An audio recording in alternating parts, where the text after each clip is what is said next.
लालची चाचा। बहुत समय पहले की बात है। एक गांव में एक बालक रहता था जिसका नाम राजेश था। वह बहुत ही शरीफ लड़का था।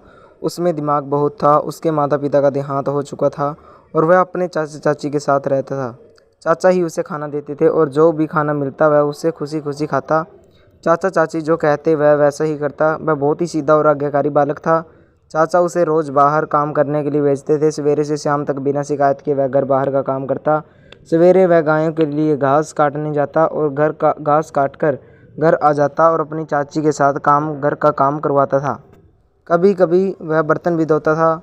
वह दोपहर को घर आता था और खाना खाता था। चाचा के पास बहुत से बैल बकरियां थी। खाना खाने के बाद दिन के समय बैल बकरियों को चराने के लिए राजेश जंगल में जाता और बकरियों में बैलों को चराकर शाम को लौटता था। एक दिन वह जंगल गया हुआ था और जंगल में उसकी एक गाय खो गई। उसने गाय को आसपास बहुत खोजा पर उसे गाय कहीं नहीं मिली। वह बहुत दुखी हुआ। अंत में हार मानकर वह घर लौट आया। उसके चाचा चाची को जैसे ही गाय खोने की खबर मिली वह दोनों बहुत गुस्सा हो गई। उन्होंने तुरंत उसे गाय खोज लाने को कहा और आदेश दिया कि जब तक गाय उसके हाथ से नहीं लगती वह घर वापस नहीं आ सकता और अगर गाय नहीं मिली तो वापस घर मत आना।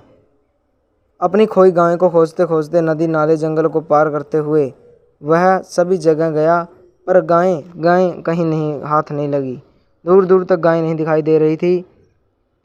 पास में ही एक छादर पेड़ था। निराश होकर अंत में वह उस पेड़ के नीचे बैठ गया। गाय को ढूंढता ढूंढते रात हो चुकी थी पर घर लौटना उसके लिए संभव नहीं था क्योंकि बिना गाय के उसके चाचा चाची से घर नहीं आने देंगे। इसलिए वह वहीं पेड़ के नीचे बैठ गया। कुछ देर बाद बैठे बैठे उसके झपकी आने लगी। वह सो रहा था। अचानक आंधी रात में उसे एक भयानक ध्वनि सुनाई दी जिसके कारण वह जाग गया। यह बहुत डरावनी आवाज़ थी। उसने देखा एक राक्षस उसकी ओर बढ़ा चला आ रहा है। डर के मारे उसके प्राण निकलने लगे। उसने इतना बड़ा राक्षस पहली बार देखा था। राजेश बहुत ही समझदार लड़का था। उसने सोचा यदि वह सांस रोक लेगा तो राक्षस उसे मरा हुआ जानकर छोड़ जाएगा। उसने आंख बंद करके अपनी सांस रोक ली। राक्षस ने पास आकर उसे अपने कंधों पर उठा लिया और अपनी गुफा में ले गया। राक्षस उसे वहां छोड़कर बाहर चला गया। राक्षस के जाने के बाद राजेश ने भयभीत होकर गुफा के चारों ओर देखा। यहाँ वहाँ देखने के बाद उसने एक कोने में ताज़ा मानव का मृत शरीर देखा। वहीं दूसरे कोने में उसने बहुत भारी मात्रा में सोना चांदी और मोती देखे। राक्षस के आने का डर उसे मन में था लेकिन उसने हिम्मत से काम लिया और उसने जल्दी से कुछ सोना चांदी और मोती उठा लिया और वहाँ से भाग निकला। इसके बाद राजेश ने अपने लिए एक घर बनवाया और उसमें आराम से रहने लगा। अब वह अपनी चाची के काम भी नहीं करता था। वह आराम की ज़िंदगी जी रहा था।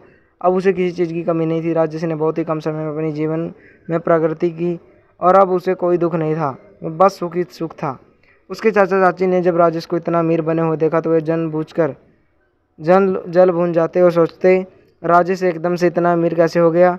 एक बार दोनों ने मिलकर उसकी समृद्धि के रहस्य को जानना चाहा और वह राजेश के घर गए और उसने अमीर होने का राज पूछा। राजेश ने बिना कुछ कोई बात छिपाए सारी घटना वहाँ कह सुनाई और बताया कि कैसे वह उस राक्षस से बचकर आया है। ये सुनकर दोनों बहुत खुश हो गए। लालच में आकर उसके चाचा एक शाम जंगल को निकले ताकि वह भी अमीर बन सके। उन्होंने उसी पेड़ के नीचे विश्राम करने की सोची जहाँ राजेश ने किया था और सोने की कोशिश की पर उसे नींद नहीं आई। आधी रात को राक्षस वैसे ही आया।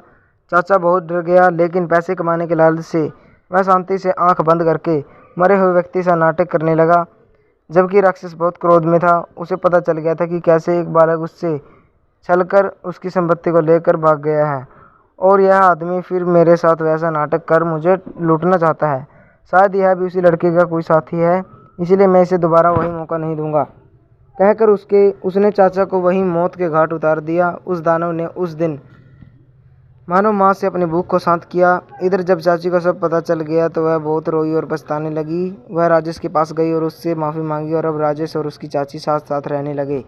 तो दोस्तों कैसी लगी आपको ये कहानी कमेंट करके ज़रूर बताएं। अगर आप हमारे चैनल पर नए हैं तो चैनल को सब्सक्राइब करें, वीडियो को लाइक करें, शेयर करें, कमेंट करें। धन्यवाद दोस्तों।